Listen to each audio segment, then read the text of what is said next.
જૂનાગઢ શહેરમાં તાજેતરમાં આજે ભવનાથ તળેટી ખાતે આવેલ જિલ્લા પંચાયતના ગ્રાઉન્ડમાં નિયમોની એસીકેટીસીને 1-2-3 કરી અને રાઇડ્સના માલિકો ગેરકાયદેસર રાઇડ ચલાવતા હતા તેવો અહેવાલ મીડિયામાં પ્રસિદ્ધ થયો હતો અને પ્રસિદ્ધ થતાની સાથે જેમાં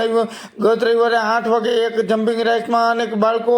રાઇડ્સમાં મજા માણી રહ્યા હતા ત્યારે અચાનક જ વીજળી ગુલ થતાં રાઇડ્સની હવા નીકળી ગઈને જમ્પિંગ પડી ભાંગ્યું હતું અને બાળકો અને પરિવારોમાં અફડાતફડીનો માહોલ મચી જવા પામ્યો હતો અને થોડીવાર વાલીઓમાં દોડધામ મચી ગઈને અહેવાલ પગલે પ્રશાસન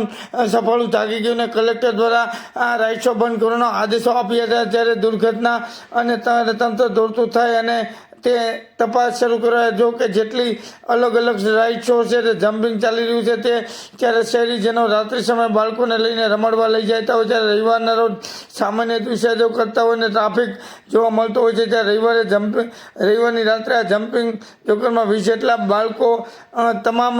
વાલીઓ સ્થાનિક લોકોએ બાળકોએ હેમખેમ બહાર કાઢ્યા હતા અને મોટી દુર્ઘટના બનતી અટકી હતી અને ભવનાથ ખાતે વર્ષોથી નિયમ મુજબ ગેરકાયદેસર રીતે અનેક રાઇડ્સો ચાલી રહી હતી તેને નિયમ મુજબ વીજ જોડાણ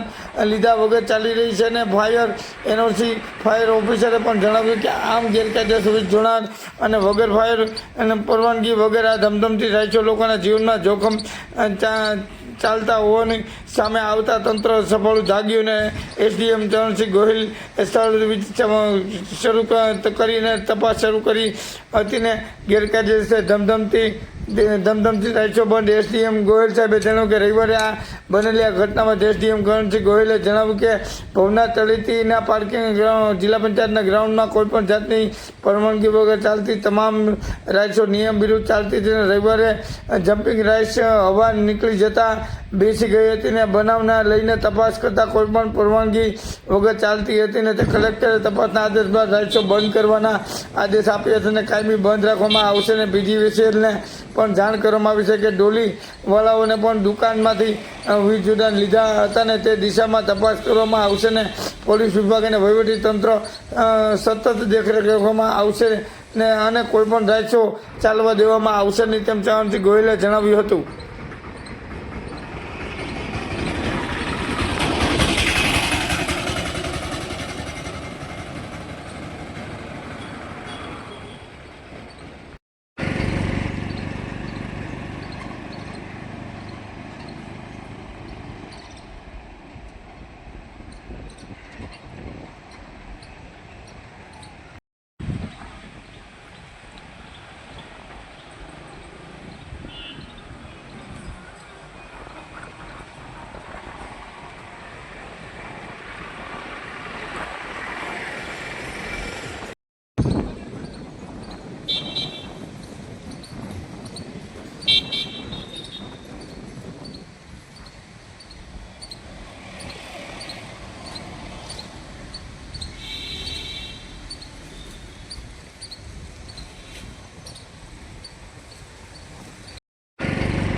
પંચાયત મનપાસ હતો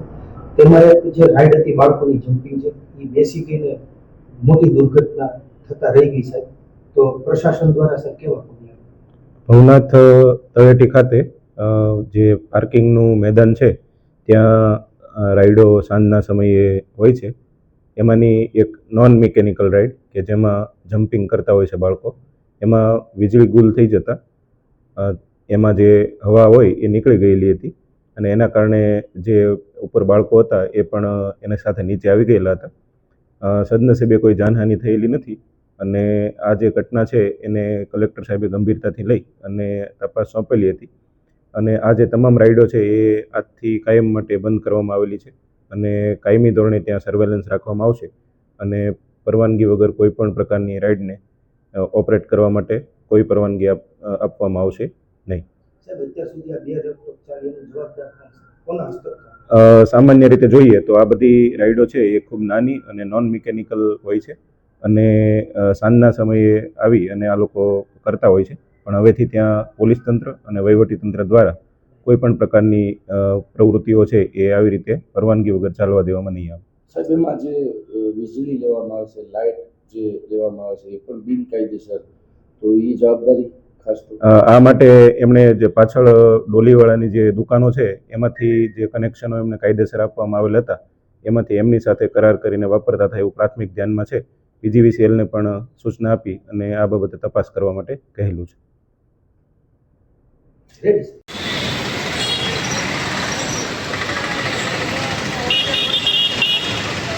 તાજેતરમાં જૂનાગઢ મનપાની સ્ટેન્ડિંગ કમિટીની એક મહત્વની બેઠક એટલે કે સ્ટેન્ડિંગ કમિટીના ચેરમેન બલીબેન ઠાકરના અધ્યક્ષને સ્ટેન્ડિંગ કમિટીના સભ્યો તેમજ પદાધિકારીઓની ઉપસ્થિતિમાં આજરોજ કોર્પોરેશન ખાતે એક બેઠક યોજાઈ હતી. એજન્ડા કાર્યસૂચિ પ્રમાણે કામોની દરખાસ્તો પણ રજૂ કરવામાં આવી હતી. મોટાભાગના કામોને બહાલી આપવામાં આવી હતી અને આજે યોજાયેલી આ બેઠકમાં મૂકવામાં આવેલા વિવિધ કામો જૂનાગઢ મહાનગરપાલિકા હસ્તક સોનાપુર સ્મશાન ખાતે આવેલ જૂના બિલ્ડિંગ 2 અને નવા બિલ્ડિંગ 2માં કુલ 4 વિદ્યુત ભઠ્ઠી આવેલ છે. સોનાપુર સ્મશાન ખાતે આવેલા સોનાપુર સ્મશાન ખાતે આવેલા જૂના બિલ્ડિંગ 2 અને નવા બિલ્ડિંગ 2 એમ કુલ 4 વિદ્યુત ભઠ્ઠીને રિપેરિંગ કરવા 3 વર્ષ માટે ઓપરેશન અને કોમ્પ્રેહેન્સિવ મેન્ટેનન્સ કરવાની કામગીરી માટે ટેન્ડર ડોક્યુમેન્ટ ટેન્ડર કમિટી દ્વારા તૈયાર કરી સ્થાયી સમિતિમાં ટેન્ડરની શરતોને સ્પેસિફિકેશન મંજૂર કરવા માટે રજૂઆત કરાવતા સંદર્ભપત્ર નંબર 1ના વિગતોના સ્થાયી સમિતિ ઠરાવની ટેન્ડરની શરતો મુજબ સ્પેસિફિકેશન મંજૂર થયેલ છે. સંદર્ભ પત્ર 2 વિગતો સ્ટ્રીટ લાઇટ શાખાની જાહેર નિવિદા અને 03/2024 પછી અને બીજો પ્રયત્ન 7/12/2024ના ક્રમાંક નંબર 1 મહાનગરપાલિકા સેવા સદન સોનાપુર સ્મશાન ખાતે એક જૂના બિલ્ડિંગ અને 2 નવા બિલ્ડિંગ 2 એમ કુલ 4 મળી વિદ્યુત ભઠ્ઠી 3 વર્ષ માટે ઓપરેશન કોમ્પ્રેહેન્સિવ મેન્ટેનન્સ કરવાની કામગીરી માટે નિવિદાઓ ભાવો ઓફર રેટલી ભાગ માંગવામાં આવેલ છે અને ટેન્ડર ડોક્યુમેન્ટના કવર પરત કરવાની નિયમ મુજબ મુદત 30/12/2024થી કુલ 2 એજન્સીઓને synergy lights and sound show Junagadh average multitech અમદાવાદનું ટેન્ડર કલર મળેલ છે અને ઉપરોક્ત પાર્ટીના ટેન્ડર ડોક્યુમેન્ટ અને ટેન્ડર કમિટી સમક્ષ ખોલવા રજૂ કરતા ટેન્ડર કમિટી દ્વારા ડોક્યુમેન્ટ કવર ખોલવાનું નક્કી થતાં ઉપરોક્ત અને આ બંને એજન્સી ઓનલાઈન ટેકનિકલ ડોક્યુમેન્ટના ટેન્ડર ડોક્યુમેન્ટ કવર ખોલી ફ્રી MD અનુભવ વગેરે ચેક કરતા એક synergy light and sound Junagadh qualified થયેલ છે અને આમ ક્વોલિફાઈડ થયેલા ક્રમાંક નંબર 1 એજન્સીના ઓનલાઈન ભાવ ખોલવાનું ટેન્ડર કમિટી મારફતે સર્વાનુમતે ઠરાવ આવતા ઓનલાઈન ટેન્ડર ખોલતા કોમ્પિટિટિવ સ્ટેટમેન્ટ મુજબનું ક્રમાંક number 1 synergy light and sound જૂનાગઢના ભાવ વિદ્યુત ભઠ્ઠીઓ 3 વર્ષ માટે ઓપરેશન એન્ડ કોમ્પ્રેહેન્સિવ મેન્ટેનન્સ માટે ભાવ ટેન્ડરની અંદાજિત કિંમત 70 લાખ અને GST એક્સ્ટ્રાથી ઊંચા 81 લાખ GST ઊંચા એક્સ્ટ્રા આવેલ છે અને આમ synergy light and sound Junagadh L1 આવેલ છે અને આમ ઉપરોક્ત એજન્સીને ભાવ ટેન્ડરની અંદાજિત કિંમત 11 લાખ GST એક્સ્ટ્રા ઊંચા આવેલ છે, જેથી જૂનાગઢ મનપા સ્ટ્રીટ લાઇટ જાવકનો 75/20/2025થી એજન્સીને નેગોશિએટ માટે બોલાવતા એજન્સી દ્વારા સ્ટ્રીટ લાઇટ આવક નંબર 440 અને 24/2024થી તેઓએ પણ ભરેલ ભાવમાં 4 લાખનો ઘટાડો કરી આપેલ એટલે કે 77 લાખ GST એક્સ્ટ્રા પૂરવાથી વિદ્યુત ભઠ્ઠી ઓપરેશન એન્ડ મેન્ટેનન્સની કામગીરી કરવા માટે લેખિતમાં સહાયની આપેલ છે. સિનર્જી લાઇટ સાઉન્ડ જૂનાગઢના ભાવ 77 લાખ GST એક્સ્ટ્રા પુરાવા મંજૂર કરવા કમિશનર તરફથી કરવામાં આવેલ દરખાસ્ત સહિતના કાર્યસૂચિ પ્રમાણેના ઠરાવ સર્વસંમતિથી પસાર કરવામાં આવેલ છે.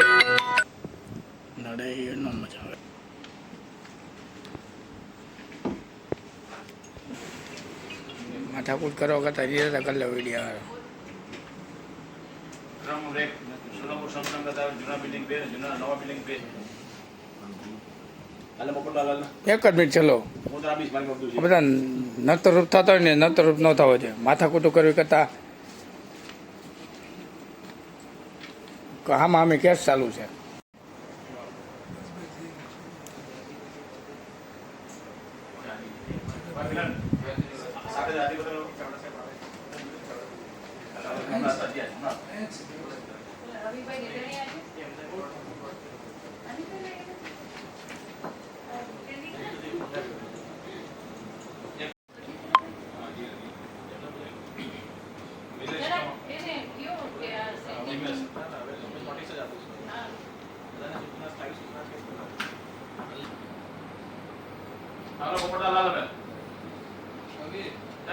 થઈ જાય છે ને પછી કટ કરવામાં છે ને તકલીફ પડે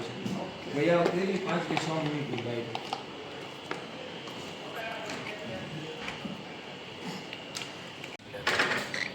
આને લઈ લે ને યાર એક જ મિનિટ ખાલી એસ્ટાબ્લિશ કરવી એટલે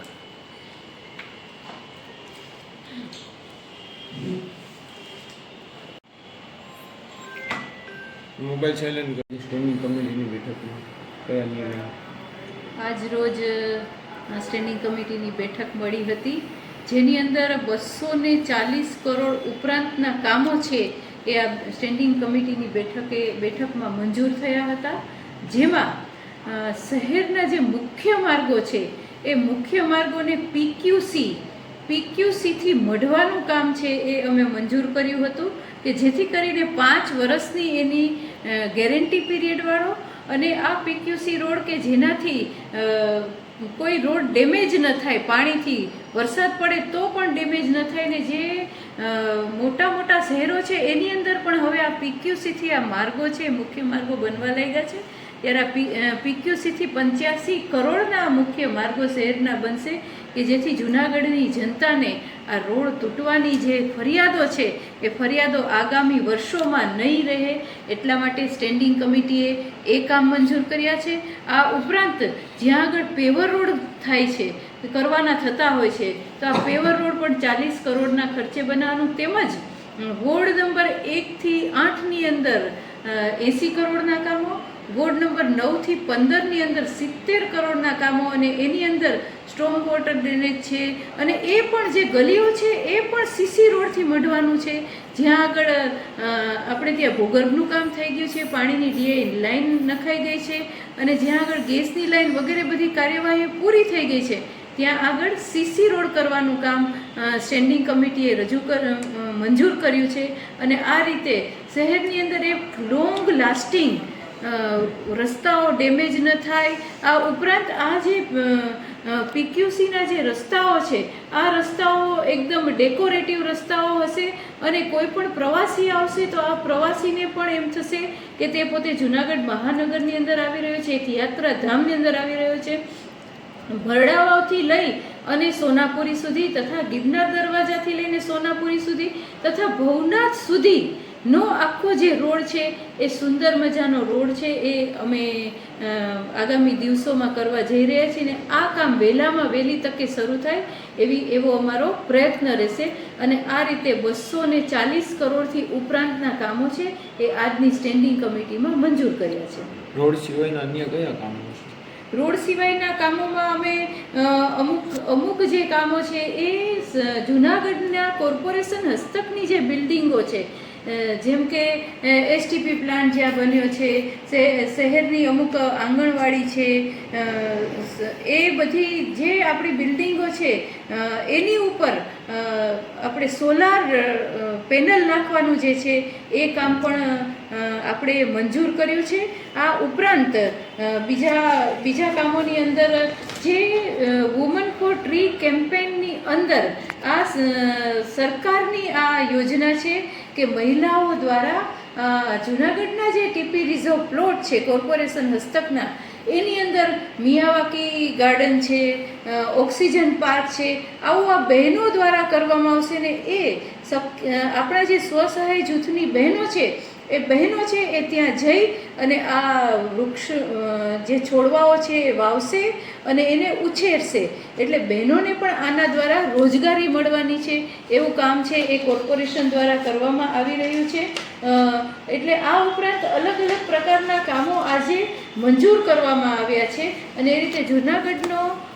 વિકાસ કઈ રીતે થાય અને ખૂબ સુંદર વિકાસ થાય એ રીતના કામો છે એ મંજૂર ટોટલ કરવામાં કેટલા કરોડના કામ મંજૂર કર્યા? 240 કરોડથી ઉપરના કામો છે એ મંજૂર કરવામાં આવ્યા. ક્યાં બીજા કામો છે અન્ય? બીજા અન્ય કામો હું બોલી ગઈ કે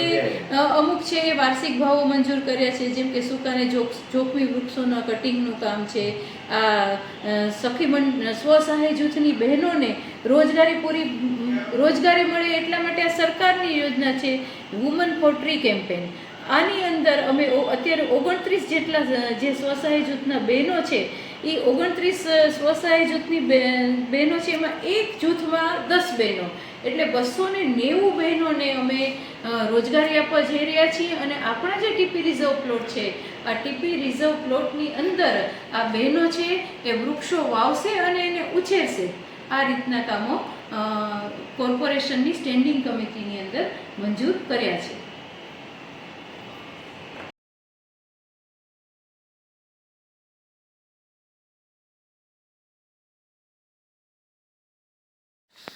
જૂનાગઢના ભવનાથ સ્થિત પ્રેરણાધામ ખાતે આવતીકાલે કોંગ્રેસની 10 દિવસીય પ્રશિક્ષણ શિબિરનો પ્રારંભ થશે. જ્યારે રાષ્ટ્રીય કોંગ્રેસના રાષ્ટ્રીય અધ્યક્ષ શ્રી મલ્લિકા અર્જુન ખડગે સાહેબ, સંસદ વિપક્ષના નેતા રાહુલ ગાંધી સહિતના અનેક વ્યક્તિઓ, રાષ્ટ્રીય નેતાઓ આ કાર્યક્રમમાં હાજરી આપશે. અને અહીં રાષ્ટ્રીય કોંગ્રેસ અધ્યક્ષ શ્રી મલ્લિકા અર્જુન ખડગેની હાજરીમાં કોંગ્રેસ પ્રશિક્ષણ શિબિરનો પ્રારંભ થશે. જ્યારે ભાજપ સરકારના અન્ય અત્યાચાર, ભ્રષ્ટાચાર સામે લડત માટે ખાસ ચર્ચા થશે. અને કોંગ્રેસના પ્રશિક્ષણ શિબિર અંગે માહિતી આપતા પ્રદેશ કોંગ્રેસ અધ્યક્ષ શ્રી અમિત ચાવડાએ સર્કિટ હાઉસ ખાતે પત્રકાર વાર્તામાં જણાવ્યું કે કોંગ્રેસની 10 દિવસીય પ્રશિક્ષણ શિબિરમાં કોંગ્રેસના એક જ દિગ્ગજ નેતા હાજરી આપશે. આ સામાજિક ક્ષેત્રે જોડાયેલા મહાનુભાવો પણ હાજર રહેશે. અને તેઓ જણાવેલ કે હાલ ગુજરાતમાં ભાજપ સરકારની નીતિથી યુવાનો રોજગાર વગરના થયા છે અને કાયમી સરકારી ભરતી પણ થઈ રહેલ નથી. ને આ ઉપરાંત જણાવ્યું હતું કે રાજ્યમાં કાયદો વ્યવસ્થાની સ્થિતિ ખરાબ છે. અને અન્ય મુદ્દાઓ પર અમિતભાઈએ મીડિયા સમક્ષ પોતાની માહિતી આપતા જણાવ્યું હતું કે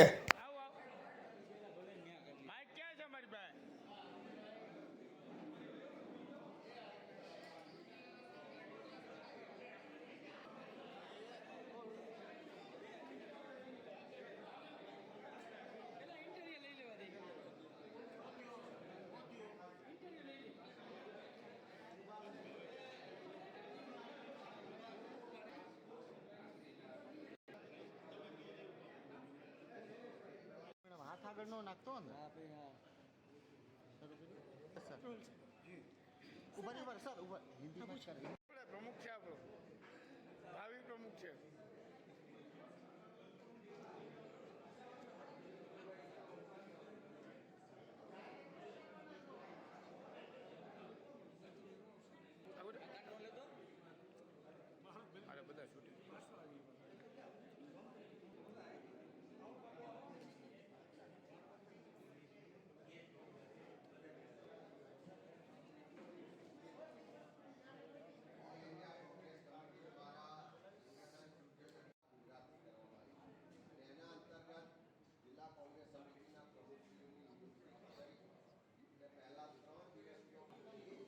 બધા અમિત પટેલ અમારે જોઈએ, નહીં ચાલે. ખાતું હશે ને કાન પકડવો પડે અમારે.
ઇલેક્ટ્રોનિક મીડિયાનો પણ ખૂબ ખૂબ આભાર.